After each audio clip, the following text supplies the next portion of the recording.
Well, welcome everybody to this evening's Family Advisory Committee workshop. Tonight's event is navigating high school and college with your young adult low vision child. If that's not the workshop you intended to be at, then I'll give you a few minutes to leave. If not, stay here and join us. You'll really be pleasantly surprised at what you'll learn tonight. Let's go through some housekeeping things. I want to share our mission of the Pediatric Retinal Research Foundation is to support the community impacted by blinding pediatric retinal diseases and champion the quest for cures through innovation. I want to take a few moments to acknowledge and thank our Family Advisory Committee members, Joanna, Stephanie, Alex, Carolyn, Karen, Lisa, myself, Tracy, David, and Natalia, Chuck Wells, Donna, who are with us today, and Jennifer Zuckerman as well. How to stay in touch with us, how to get involved. Please visit our pediatricrrf.org website where you'll find all kinds of information. We keep that pretty much up to date. Please, if you haven't visited the website, I encourage you to do so. Sign up for our bi-monthly e-newsletter on our website. That comes out bi-monthly and with updated information as well. You can connect with us on Facebook at Pediatric RRF or connect on LinkedIn at company/pediatric-RRF. PRRF is a 501c3 charitable nonprofit organization. You will get a copy of the recording, so please don't worry about not having captured any of that information. You will have it as well. I'm proud to announce that just in the fall of last year, we launched the Pediatric Retinal Research Foundation through our Eyes podcast. If you haven't had the opportunity to listen to our podcast, I encourage you to do so as well. We've got some great interviews and conversations that have occurred through the last few months in our podcast.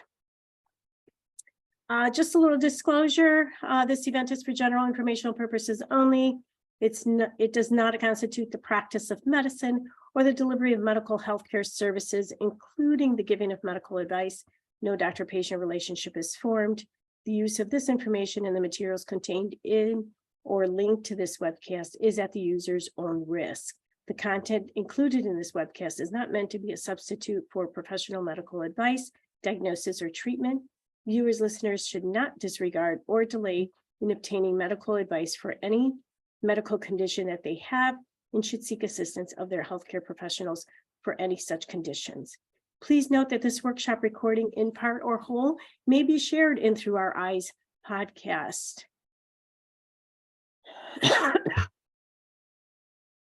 Oops. All right, let's see. At this moment, I want to begin and actually make an introduction to our guest speaker this evening and allow him to kind of tell us a little bit about himself and what brings him here and his special guest that is accompanying him this evening. So with that, Chuck Wells, please go ahead and introduce yourself as well as your guest that's sitting there right next to you. Good evening, everybody. My name is Chuck Walls, and myself and my wife Donna are here tonight, and also my son Colin. How's it going? And he's our special guest for tonight. And so I guess to talk a little bit about the Wallses, we live in Virginia, just outside of Williamsburg, Virginia, and we moved from being in town to a small little farm/ranch on the outskirts of town, and I have 4 sons. So Chase and Caleb are the oldest 2. They're 22, and then Colin is number 3.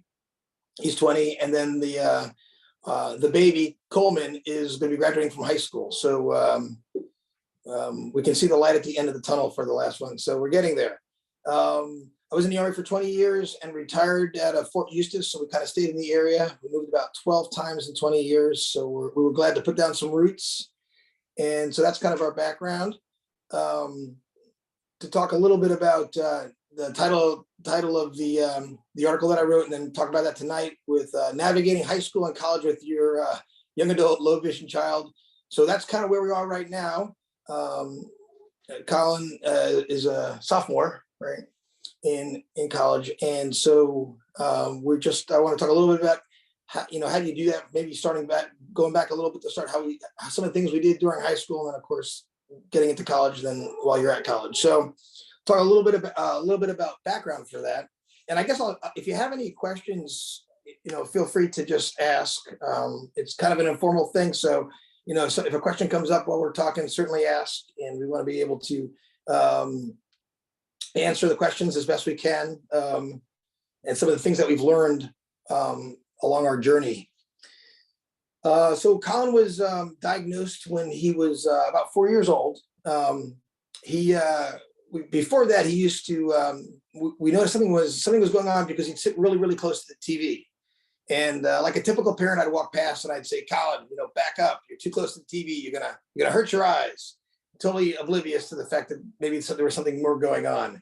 And so my wife, who Donna, is a special education teacher, she noticed something wasn't right. So we thought maybe we should take him to an eye doctor if he has to sit that close to the TV.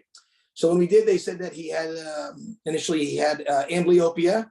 And so they gave him special glasses to wear for the amblyopia, and we were learning about that, and it ended up that his eyesight, nothing was really getting better. Matter of fact, it was getting worse. So when they went back and did a blood test, they called us, and I think it was the 26th of December, to tell us the news that Colin had X-linked juvenile retinoschisis, and it was a congenital eye disease for which there was no treatment and no cure. And so that kind of, we were devastated. As a family, we were crushed by that. We didn't know anything about it. And it was a little bit overwhelming, to put it mildly. After that, we decided, well, we got to figure out what we're going to do. So I just took a couple of weeks of vacation from work, and I just searched the internet trying to learn about this X-linked juvenile retinoschisis. And the interesting thing is, everywhere, when I Googled and searched, everywhere that I looked for more information about this retinal disease, one name kept popping up. And this guy's name was Dr. Michael Tracy, and just kept popping up everywhere. And I'm like, this is the guy we need to see. And so we called the office. I figured out where the office was. We called the office, and I talked to a nice lady named Mary, and she got us set up, and we flew to Michigan. And for those of you who aren't from Michigan, going to Michigan in January could be a really great experience. It's just a little bit cold. And so if you're from Virginia and you're not ready for it, it's a great experience. So anyway, we went there, stayed in a hotel. There was tons of snow. We don't get too much snow in Virginia. We made a snow fort. And then of course we got to go visit and meet Dr. Tracy. And Dr. Tracy was awesome. He very great bedside manner, very calming, and it kind of explained a lot to us about what this X-linked juvenile retinoschisis was. And we left. We kind of went to Michigan with a lot of anxiety and a lot of worry, but we left feeling like there was hope. Dr. Tracy shared how at that time they were working on a synthetic schizoid, and there was this place over at Oakland University called the Pearl Lab, and I was learning about that. And Dr. Tracy explained that the rare retinal diseases sometimes don't get a lot of support from the big pharmaceutical companies because there's obviously not a lot of profit in that because there's not a big population, and therefore they had started their own lab to do the research and did the testing and to try to find a treatment for this retinal disease as well as many others. And so that was very encouraging. So we left with a lot of hope, and that was a good experience for us to realize that there was a path forward, and so that was good. And so we continued going for every 6 months. We'd fly up and fly back, and we've been going there to see the doctors for quite a while. I'm looking at my list of things to talk about. So one of the neat things, when I was up there one time, Dr. Tracy coordinated and scheduled for me to go to the Pearl Lab and see what was all going on there. So I got to go to the Pearl Lab and see some of the research that was going on. I got to meet Dr. Minton, and it was a good experience also just to see the state of the different levels of research across the board. So that was pretty neat, pretty cool experience. So navigating high school, I'll start with that. I put a couple talking points down there. So one thing that when we started meeting for IEPs and for those who are not, if you're not sure what IEP is, basically an individual, and Donna, correct me if I'm wrong, individualized education program. And basically, if you have a disability, local school districts will put together an IEP that gives you accommodations to help a student through school with whatever they need based upon their disability. So this is kind of something new for us to go through. And so the first thing was assistive technology. Back when we first started asking, because Colin couldn't see the board, is there any way to get him the information? And so we tried with some assistive technology initially, maybe offering to purchase an iPad and bring it to the classroom. But initially it was a little bit tough. So because there are IT policies and they didn't really have a plan for sharing the information unless it was up on the screen. So that took a couple of years to get fixed. But obviously as a parent, time is ticking away while you're trying to find ways for your child to learn things quicker and better. So nowadays technology is pretty good. When we've been, I guess it was your last year of high school, they offered up a school purchased iPad and they had it all linked to the system. So that's one thing always to ask for with your low vision child. Hey, what are some things, maybe handouts, if teachers can provide handouts in larger print? That was another thing that we asked them to give. And so those are some of the things that when we went to IEP meetings with the school system, what are some things that could really help Colin? Next one is a low vision specialist. That's an important thing to ask for.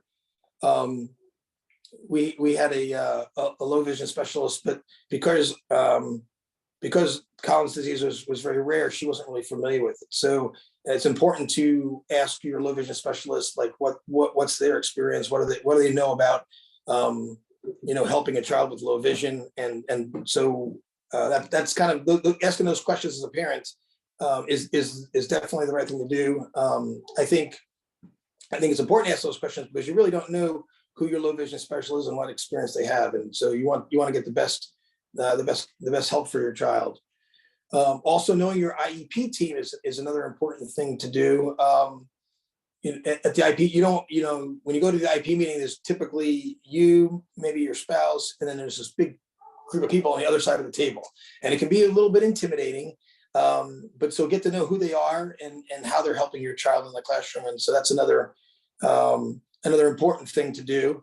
And making sure all the right people are there is another key thing. If some of the people that are part of the team can't be there, you might either want to reschedule or make sure they're there or they get the information so that everyone can have an input on how they can best provide accommodations for your child.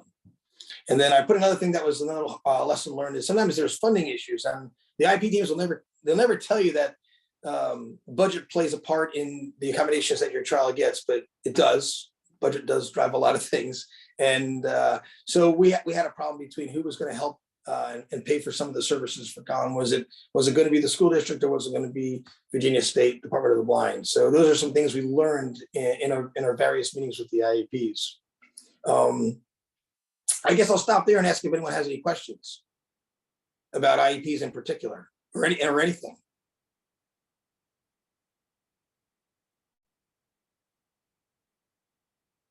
Donna, did I miss anything on IEPs? No, I think you did great. I think the biggest problem for us too is that Colin slouching there, right? Colin is very intelligent. So it was hard for teachers to understand too, his limitations when he was so bright. So we're thankful for what God has given him. And he's a really, really smart kid. But we had also, I think one time I remember Chuck, he was in high school and they had things around the classroom that were due, but he couldn't see that. So now in today's digital age, we have that solved. But back then, that was a hard thing for teachers to understand when you have someone. So I know we talked about at the workshop advocating and teaching to advocate. So, but with Colin, he was just so intelligent. It was hard to see for the teachers to see why just see his limitations, right, Colin? Yeah, but no, advocating is the best thing. I hate admitting failure. I never admit that I can't do something. So if you just say when you can't do something, and then they will normally try and help you. But most of the people there are just to do their 9-to-5 jobs. They never really care. They want to go home. So in my opinion, they want to get an iPad. They want to do all these dumb things. But in reality, the best things that helped me was having a huge font on whatever papers they hand out. And nowadays it's all on Canvas and I can blow up my computer, so it's not a problem. But back when papers were a problem, the huge font was most helpful. Is when they moved. I mean, every classroom is different. Some classrooms I can see fine and some classrooms I can't. But when they move the tables around so you can actually be in the very front, you can look up at the board. Because like you can have your iPad and you can have their stupid PowerPoint on it. But at the end of the day, they're doing stuff on the screen. They're always doing something on the screen to help you follow along that I couldn't see if I'm in the back with an iPad. Or even if I'm in the front, I still can't see with an iPad. It's just being able to see what's going on the board also is the most helpful. So, I mean, yeah, that's what I'd say about that. So like while you were in high school too, I was going to bring up, so the the experience of COVID, right? So everybody went to kind of an asynchronous kind of educational system during COVID-19. And I think for you that was that helpful? That was helpful because it was all on my computer and I can just watch what was going on my computer rather than it be on a big screen that's hard to see. So the asynchronous classes are very helpful, but that's not an option in high school. So yeah, so I guess no one can really say that COVID was a good thing, but I think for Colin being able to follow along with the classes, it was a little bit easier. yeah, Is that fair? Good. Adam, did you have a question? Well, let's see, make sure I'm not on mute. I guess one question I had was in terms of your final IEP, Colin, in high school, did you take college into consideration during that IEP? Was it a concern of yours whether does the IEP get transmitted and you may be getting there? So yeah, with the IEP, it doesn't transmit over to college. You're gonna have to talk to your advisor in college too. And surprise, surprise, the advisor for college is normally just as bad as what was the word I was saying? An advisor. I don't know why I could do that. Your advisor in college is just as bad as the high school advisor. So, and they always want to do the least amount of effort, but try to make it seem like it's the best thing ever. Like they suggested that they record the classes for me and then they can send the digital recordings, nothing visual, like a recording, like I couldn't hear. Like, how is that going to help me? And that's like the best thing they had at JMU at the time is all they could offer me. So I just go to a community college with all asynchronous because that wasn't really an option at JMU. But I mean, they have IEP programs and some are a lot better than others. ODU was really on top of it. They always got me the big font. And, the teachers would always ask if anything was wrong, which is always better than having to advocate for yourself, in my opinion, when they come up and personally ask. It always depends on your teacher. It always depends on your advisor, but JMU's was terrible compared to ODU's. But you're going to have to go. I think your question was, do they transfer over? No, I don't think they do, right? You're going to have to restart the whole process when you go to college. Yes. So, and to help people with acronyms, so ODU is Old Dominion University, JMU is James Madison University, for those who may not know. And when Colin first started to apply to colleges, and every school has a different name for it, but the typical name is Office of Disability. So when you're calling the school, and you're talking to the Office of Disability, they typically want you to send them either a copy of your IEP or a copy of the 504 plan, whichever one your child has. And then they build a letter of, typically they call it a letter of accommodations off of that. And then you typically, when you show up as a freshman, you meet with them, right? And they give you this letter. And then it was always over the phone. I never met any of them in person. So you did it over the phone, but it's really put back onto the college student to go physically, or I guess email-wise, the college student. to meet with the professor, each and every professor, to agree to the accommodations that each professor will give you. So based upon, because they don't have to follow what you want, yeah, they can still say no. It's not like high school where they legally have to do it or obligated to or whatever. So now, did you find you had to remind professors? No, they all agreed with it. But at the end of the day, the accommodations for both of them weren't even worth my time. I mean, the only accommodation I ever really asked for was a bigger fonts. That's the only one I've ever really needed. And sometimes they print it out and I'd walk up and be like, this is too small. And they'd be like, okay, I'm so sorry, I forgot. come in this time, come in a different time. So now I'm inconvenienced, but sometimes wasn't bad because I get more time to study. But anyways, sometimes they'll just forget. You either have to come back or they'll run down to a printer and make one bigger for you. It really depends, but most of the time they remembered. I'd say that was a rarity, maybe once in a semester. That's all I ever really wanted was to be at the front and have bigger font. That's all I ever- So Old Dominion University was pretty good at helping you out. way better than Jim. Yeah, and for everyone, for context, when Colin was a freshman, first semester, he went to Old Dominion University, which is nearby, about an hour away. And then he decided he wanted to go to JMU for the second semester freshman year, and that was a little farther away. Now, JMU wasn't as good with helping as No, with first semesters. So every college is a little bit different, but I do think that it's different than high school, where you have to definitely, as a student, advocate for yourself with each and every one of the professors. Yeah, you have to. So great question. And that was one of the big things we found out was just very, very different than the high school experience, where everyone was meeting and definitely were focused on how they could help. It's really on the back of the college student to go and to do that. So good. Any other questions? How about, let me ask you this question. Could you take your own iPad into the college classroom and sync it to the network? Would they let you No, do that was that? never an option. Okay. How about They would send you their PowerPoints, but again, they're always moving the mouse around or writing on their own PowerPoints. So the best So thing it's is never to helpful. still sit Sit close. in the front because they're always doing something on the board. And then I had a math teacher, and math was always terrible for me, but the math teacher would just, use one of those 1980s things where they had the piece of paper and the camera above it. It wasn't even a camera or something else, but they had it projected, and she'd write and go, well, I couldn't see anything she was doing up there. You're like a transparency. Yeah. It was like some ancient, and I couldn't see anything she was doing. So I had to get like a D because I just cheated on those stuff, but Thank you for sharing no that. problem. Um, Couldn't really learn in that class though. Partially my Chuck. fault because I didn't advocate for myself, but Chuck, yes. hey, this is Stephanie. I have a quick question. Sure. If you don't mind, just Not at all. talking about the IEP. And I'm not trying to sound too nosy by asking this, but the difference, between the IEP and the 504 plan is, our son Sean is on an IEP because he needs, he can't follow the normal curriculum due to his disabilities with his, not because of his blindness, but because he's also autistic, and developmentally delayed and can't follow the normal curriculum for his grade level. So he's on an IEP because he actually needs an adapted curriculum. And then we have one of our other boys has ADHD, and he's on a 504 plan, which just provides him accommodations. He can follow the normal 5th grade curriculum, but he has some special accommodations provided via his 504 plan. So again, at the risk of sounding super nosy, I'm just wondering, with Colin, why was he on an IEP versus a 504 plan?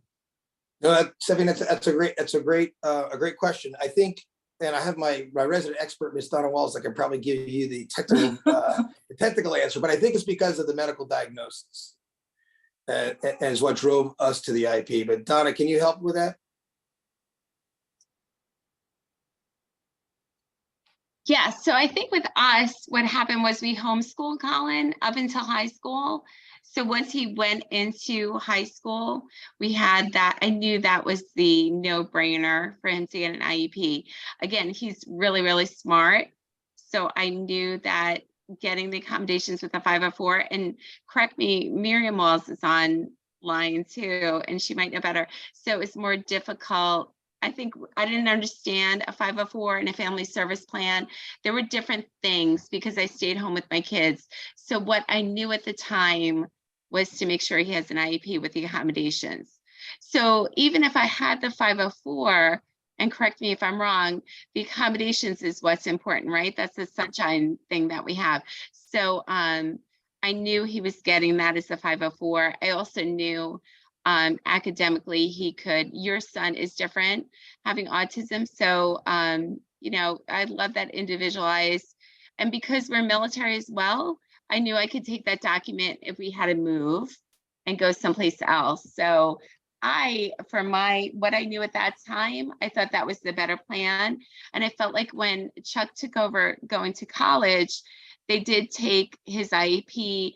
Now, even with our younger son, they're taking both documents. And again, every college is different, we found out. I think that's the most important thing we can share. Just making sure you have those accommodations. But I have heard that 504 can be more effective, but I do know that both of those are legal documents and not like a family service plan, if that makes sense. Yeah, so I can also interject if you don't mind the go difference. Mary. So an IEP has not only accommodations for the classroom as well as testing, but an IEP also has related service. So in the case of a child with a hearing impairment or vision impairment or speech impairment, they receive a related service, whether it's a direct consultation with the student or a pull out or a push it into the classroom, or support for the teacher, whereas a 504 is simply an accommodation plan, such as, extra time or, large font, as Colin had talked about. So that's the major difference. Awesome. Thanks, Mayor. That's my super smart sister. And I found out, so our youngest son, Coleman, he's got a moderate hearing disability. So we started the same program, the same research since he's a senior now in high school, and he's getting ready to go to college next year. So he wants to go to a couple different colleges. So I called each of the offices of disability for each of those colleges, and really came to find out, because he only has a 504 plan.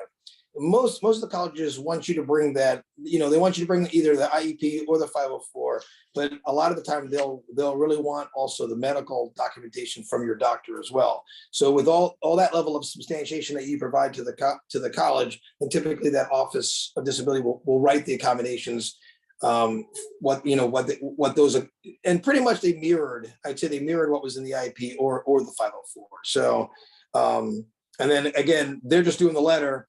Sometimes they'll email it to your professors, but still the expectation, and this is the same across the board for almost all the colleges that I contacted. The expectation is still for the student to talk with the professor and to explain the need for the accommodations, and then an agreement between that student and the professor. So all great questions. Any more questions on IEPs? Okay. Let's talk about a little bit of the challenges. So it's high school era, so of course there has to be some challenges.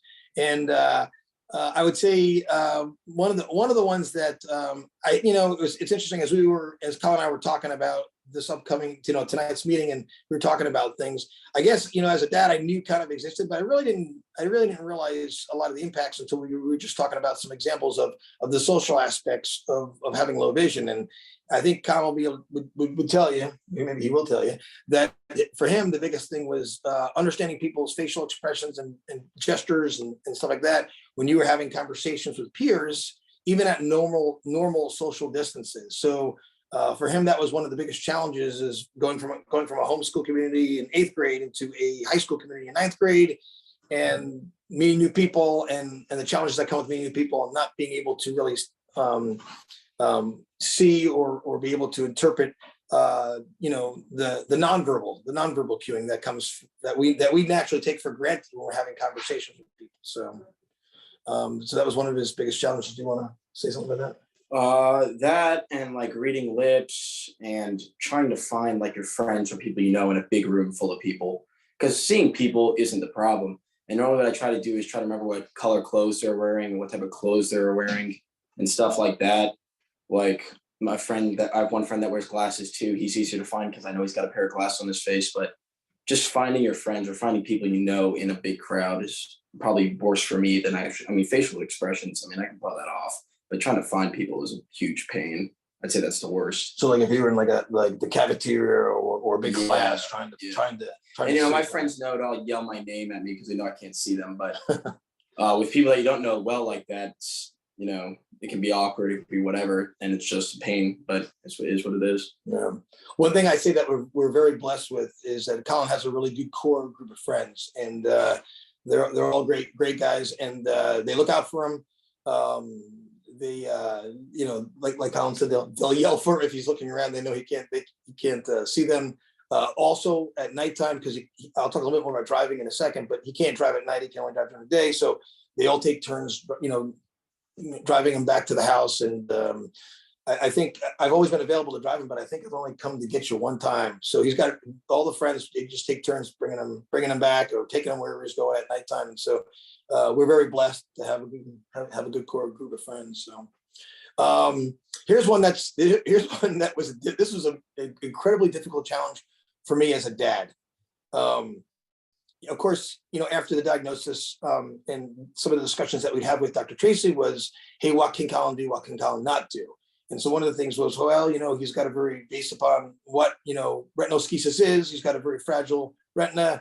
And so, you know, playing a sport where there could be trauma, whether it's trauma just to the head or even worse to the eye, obviously could be you know, a real bad problem, you know, to the point of it could cause blindness. And so that was kind of tough for me as a dad, because I felt like, you know, I played a lot of sports when I was a kid. So I was like, oh, it's really limiting Colin. So that, of course, was ready to put him in a big plastic bubble until he was an adult. But so we had a lot of discussions about what could Colin do, what could Colin not do. And you know, Dr. Tracy gave us some good examples. And so he told us these are things that he knew factually that had happened. And these are situations where, you know, a dog's tail was wagging and hit one of his patients in the eye and caused the retinal to detach. And of course, contact sports were recommended against, and to that include and I put roller coasters in there because the vibrations of the roller coaster was another thing. And so Colin's still not happy with me about it, I think. I've gone on like 40 roller coasters.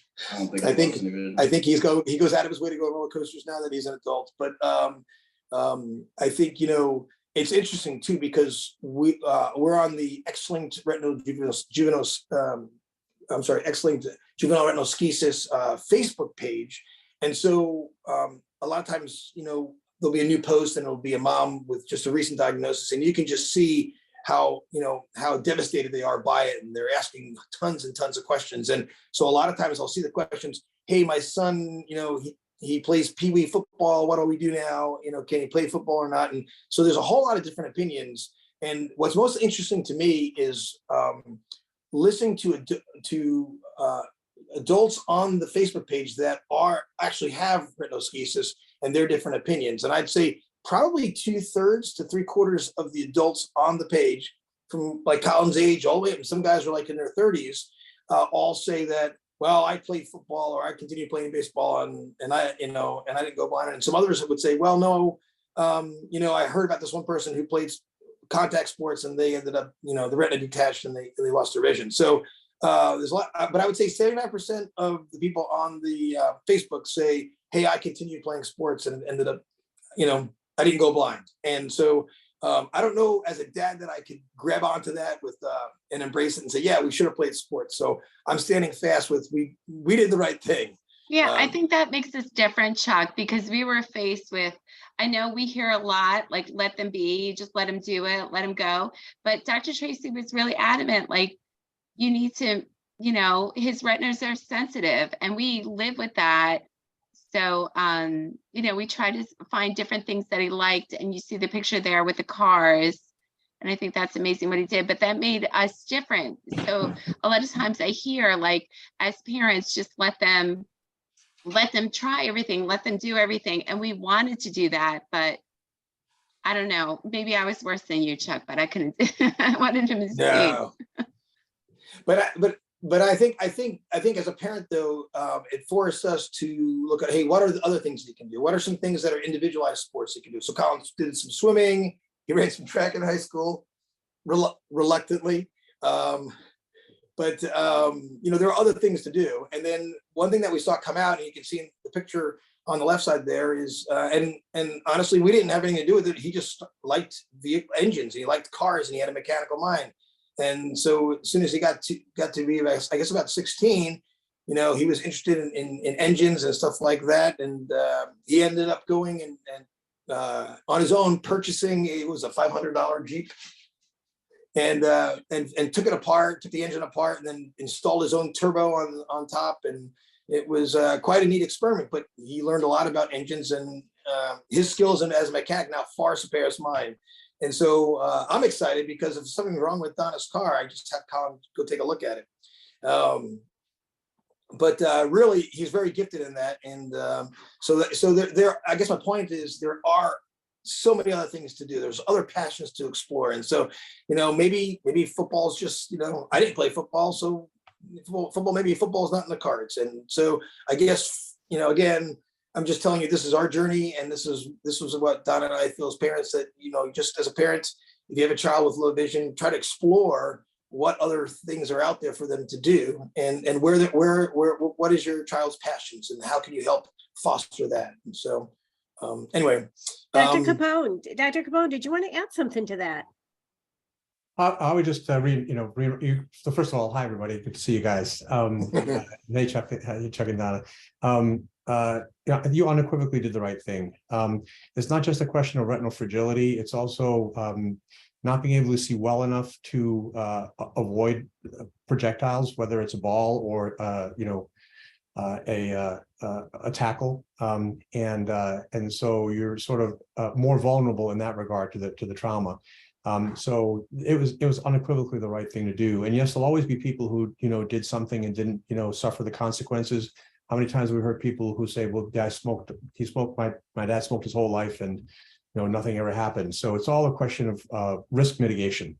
And in this situation, your decision was absolutely right. And Chuck, I'll tell you, it's always the dads that have the hardest time with this. Like when the discussion is fresh out of the box, but I usually share with folks, people think about all the things that their child will be able to do in terms of sports, but in reality, very few people play sports in an organized team fashion after high school. So you really just got to get your kid through high school, and then after that, not a lot of people play on college teams, and the individual sports are a great way to go. Track, swimming, things like that as sports are really, really important. So 100% agree with what you guys decided, and would just share that your experience is you're not alone in terms of how you responded as a parent to the notion of a lost opportunity for your child. But if you think about it in that after 18, not a lot of people play organized sports. It really is a time limited loss, if you will. It's not my whole life has been affected by this. Great, thank you, appreciate it. I am really thankful for that. Thank you. Yeah. I'm surprised we haven't talked about it before, but you're very, very welcome. Yeah. Well, Donna was on the whole, let's put him in a bubble for 10 years. And unfortunately, I was able to talk her out of that. I would just let them be. Of course you are. Just don't be a kid. Yeah, I'm gonna move on to driving and licenses. So this is another area that was a challenge. Again, it's interesting on the Facebook page. There's just tons and tons, and every story is different, right? And every child, every kid or young adult has a different level of a retinal disease. And so for the retinal schisis community, even within that community, that one particular retinal disease, there's different levels, of degradation to eyesight. So, and then of course there's different rules in the different states. So what might be good for one state might not be good for another state. So in Virginia, you have to have 20/70 corrected or uncorrected in order to drive during the day. And then, of course, night is 20/20 corrected. And it was so we to Don. This is credit to Donna, because she went out and she searched for an optometrist, a local optometrist that had experience with low vision, and that was so that I would always recommend that. And we found as we went to different optometrists. No, and that was from Dr. Tracy. He said, find a low vision specialist. Yes. Yeah. Thank you. They guys, Dr. Pone, you say that too. Find a low vision guy. So we found one locally. Mm-hmm. Yeah. So Dr. Lewis, right? And he had experience, maybe not so much with retinal schisis, but he had experience with a lot of low vision patients, and he was able to help us with understanding what the state rules were and understanding how we could go about getting tests done in order to meet the requirements of the state. And so he was very helpful. So definitely highly recommend doing that. obviously for a 16-year-old young man, driving is a very important thing. And so, finding a doctor that could help you get there was an important thing. I still think it was difficult that Colin will probably tell you it's a pain in the neck that he can't drive at night. And that's where I already talked about the core group of friends that helped him out. So I think if you can find an optometrist that can help you with that, that's definitely a big thing. It was a process, and I think every state is a little bit different on the testing that you can do and the substantiation that doctor has to put together that you take with you to the DMV. And so we worked through that, and fortunately for Colin, being able to drive kind of synced in with his love for working on vehicles and everything like that. And next thing I knew, all kinds of friends were bringing over their. So we're in Virginia, just so everyone knows. So redneck is a colloquial term of endearment.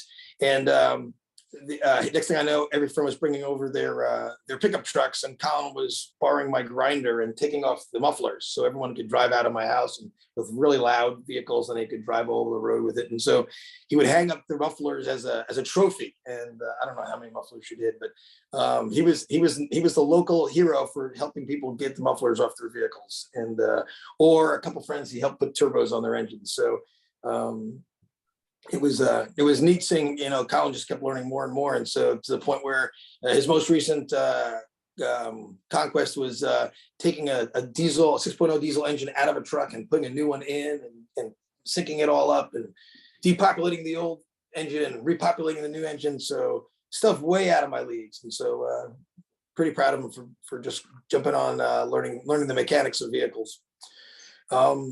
The last thing I'll jump to, and then we'll go to some more Q&A at the end, but accommodations at college. We talked about, contacting the Office of Disability. We didn't, when we were looking at different colleges, for those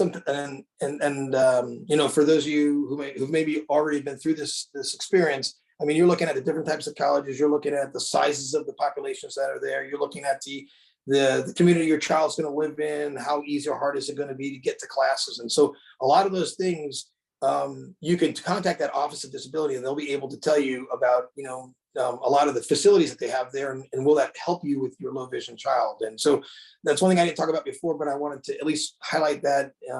Typically I found they were all very good about answering those type of questions, and they all had a lot of knowledge about, yes, we have these accommodations, these building, and most college buildings nowadays all have, elevators and stuff to help your low vision child get around. So it was good for us to contact the Office of Disability to find out those kind of things, as well as the accommodation side. I think at this point, I guess, does anyone have any questions about either navigating through high school or navigating through college? Hey, Chuck.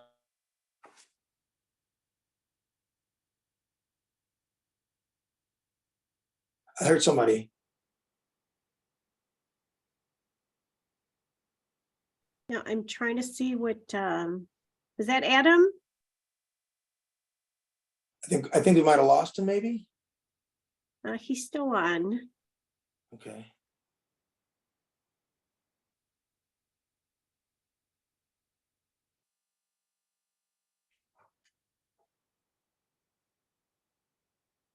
Well, we're waiting for Adam to rejoin us. Does anyone have any questions in particular for Colin?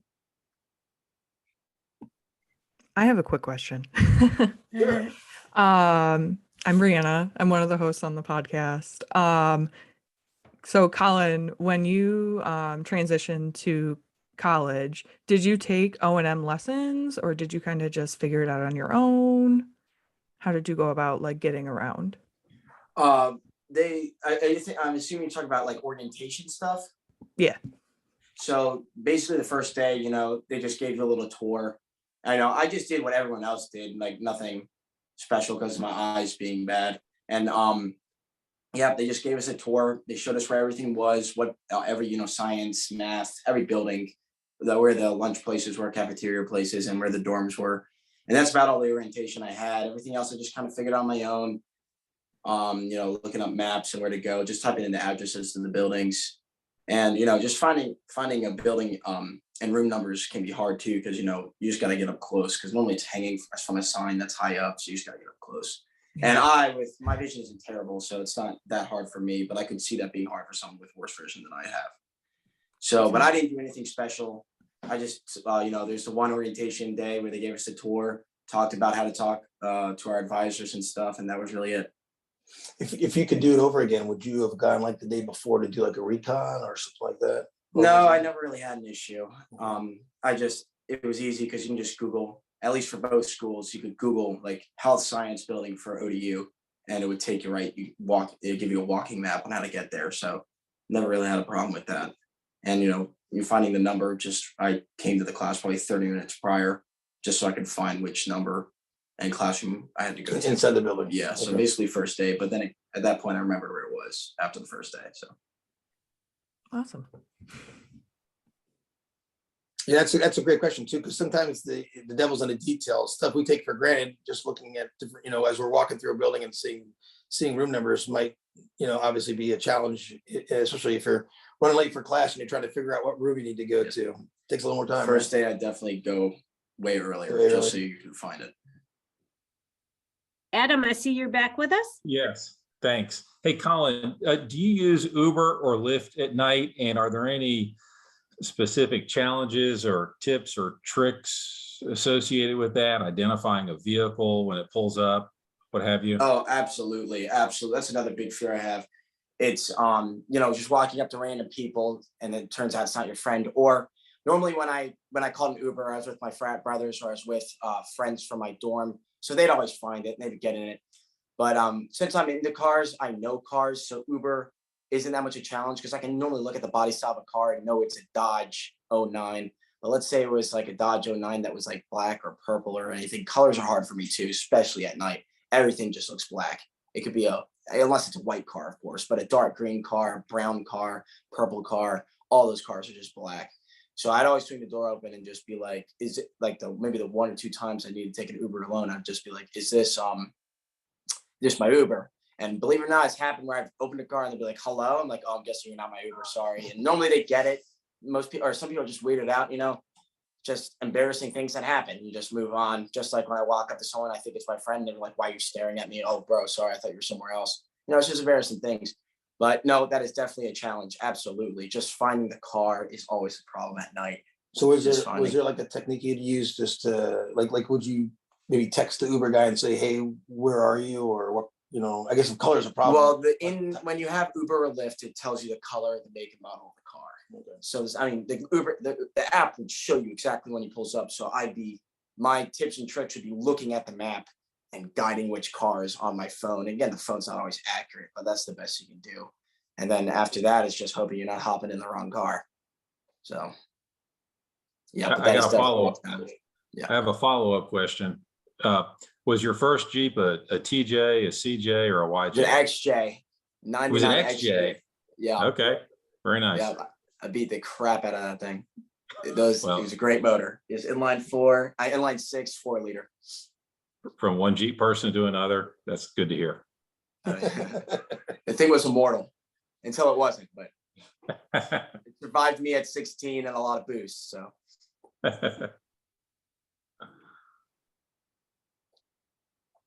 Good questions. Does anyone else have any questions for Colin? Or for me or Donna? I have another question. Sure. So Colin, I know you said that you have trouble seeing like small lettering and stuff like that. What what accessibility features do you use on your phone? Like, I don't know if you increase the font size, use the magnifier. Oh, this is great. So I've gone my whole life without knowing there was this zoom feature on the phone. On my phone, I have the font turned and if you go to accessibility, there's display, or you go to display and accessibility is an option to turn the font up. So my messages are huge, everything's huge. But then some apps like Clash of Clans and Reddit, it doesn't auto adjust to whatever phone settings you are. The font will be the same font. And there's this one feature called Zoom feature, right? And you click on it and it just and you had to use 3 of your fingers. It was a total pain. But then I was just messing around on my phone, like maybe even a week ago. I think it was a week ago. And I saw this thing called a Zoom controller, which is this tiny little icon, it's kind of faded in the background when you're not using it. But when you just, how like when you 3D touch, I don't know if you guys know what that means, but if you go over an app and 3D touch it, it gives you like a little bunch of displays. Or if you're on your phone, a message pops up in your phone, you 3D touch it, like press harder on it, you can reply to it really quickly. That's basically what this little icon is. It's a dot with 4 arrows. And when you 3D touch it, it will zoom in while you're holding it down. You move your thumb on that controller and move around the screen with it like really zoomed in. So when I'm on Clash of Clans, I want to see what my clan people are saying. And like there's a little icon like for messages, and the font is so small I can never see it. So I use this little Zoom controller thing. It's called a Zoom controller. Is it like a separate app you can upload? No, it's in your part iPhone. of the- I have an iPhone, so it's in the iPhone settings. So all I know is iPhone. I can't say anything about Samsung or anything like that. But in the iPhone, if you go to accessibility, you turn on Zoom, and the first thing it does, it makes it a pain. It zooms in really fast. You got to use 3 fingers to back out. Then you scroll down and you turn on Zoom controller. The Zoom controller works really well. The Zoom in itself is kind of a pain. The Zoom controller works really well for me on different apps that you can't increase the font size. Never had a problem with messages or anything because you can always, I have that cranked to the max. And you have that in your settings. And that's just in my settings, yeah. So And and you have any Apple related app normally matches that font size, but apps like Reddit or Clash of Clans or even Instagram or TikTok, reading other people's comments can be hard. So and what phone do you have? You have an X, you have a I have an Max? iPhone XS Max. It's not like a 13 or 14, but it's an older one. I would say older, probably like 4 years old, and it has that feature. So It's a bigger screen than your yeah, standard so phone. Zoom controller, it's really helpful. And I discovered this maybe 2 weeks ago. So I've been using it every single day nonstop. I also love Zoom features. So Good question, though. And again, the devil's in the details, right? I have a question. I'm wondering, Colin, when the process that you went through to decide on a specific college, what were you looking for that they would fill for you? What need? So Start with like ODE first, right? Chronological. So in all reality, when I was picking out colleges, I try in my entire life never to let my vision affect me in what I want to do as a person. Good. So especially with colleges, I never like, oh, will this college have a good IEP program or whatever it's called in college? No, I never thought about that. I wanted to go to ODU because I love hanging out with my friends, and most of my friends didn't go to college. I'd say about half of them went to college and half of them didn't. So I went to ODU, and because it was only like an hour away, and I'd go back. I like to work on my car stuff. Most weekends I'd probably come back, just drive back. It's about a 50-minute drive back to my house. So, I'd leave probably, I'd do my last class at 3. That gave me plenty of time to get home before the sun went down. And, that's the main reason I picked ODU. I went to ODU. I didn't really like it too much. The classes, I like the classes, but, it was just average classes. I didn't like the fraternity life or the parties or anything like that. So I wanted to go to JMU just to experience what it would be like to be in a fraternity and like go to kind of more of a bigger college. Mm-hmm. If you get what I'm saying. That was my main 2 reasons. First, I went to ODU because I didn't want to be far. And then I changed my mind. And I didn't have a lot of friends at ODU either. And I ended up joining a fraternity at JMU and made a lot of friends. And yeah, and the main reason I didn't join a fraternity at ODU is because they do the fraternity stuff like 2 weeks in, and I just missed it. And then after that, you had to wait another semester. I didn't want to. So that's why I went to, or wait another year, because ODU is yearly fraternity stuff. So that was the main reason I chose those colleges. Nothing really to do with vision. Well, that's a good point. At least the social piece of a fraternity would be very, very comforting. Thank you. And of course, all my fraternity brothers knew I was blind. I normally end up telling someone. I never tell anyone off the bat. I try not to make it a complaint. I try not to make it like something I complain about or something that's going to affect me.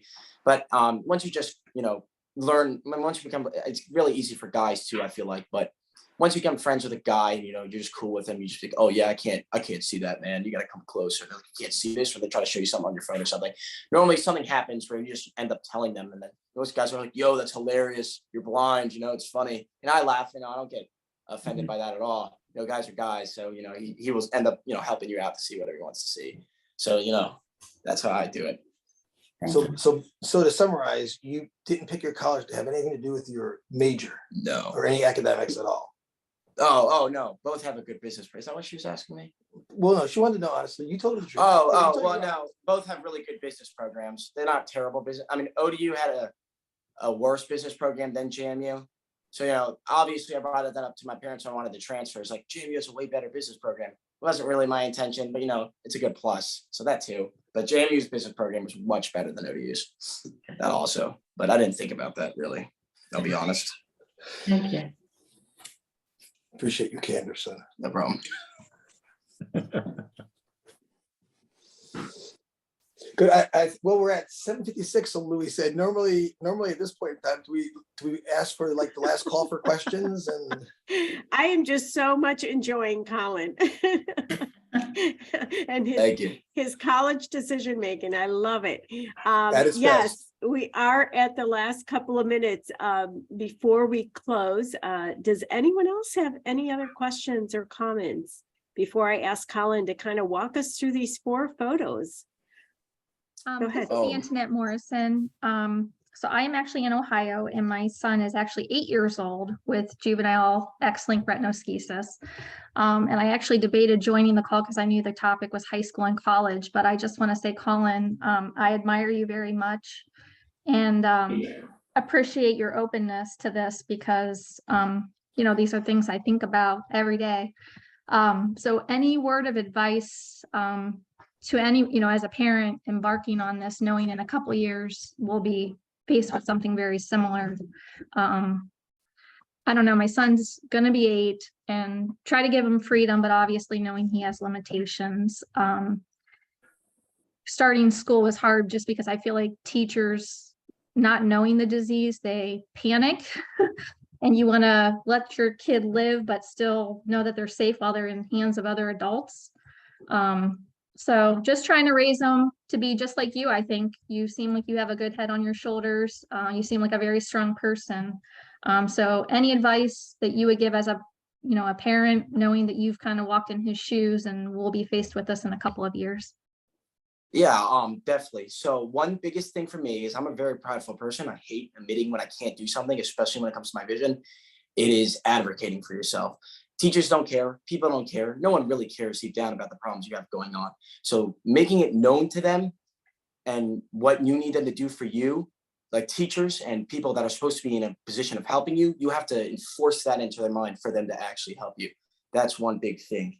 And another thing would be is everyone has different opinions. Obviously, my parents and the doctor on here thinks don't let your kids take head trauma. But personally, I used to race 4-wheelers. I've flown off the 4-wheeler without a helmet on and wailed my head on trees. I've been hit in the head with a baseball bat by my friends and my brothers. My head took tons of trauma. And I'm not saying, let your kid go take a bunch of trauma to the head because it's not going to happen. Because obviously I know less than the doctor.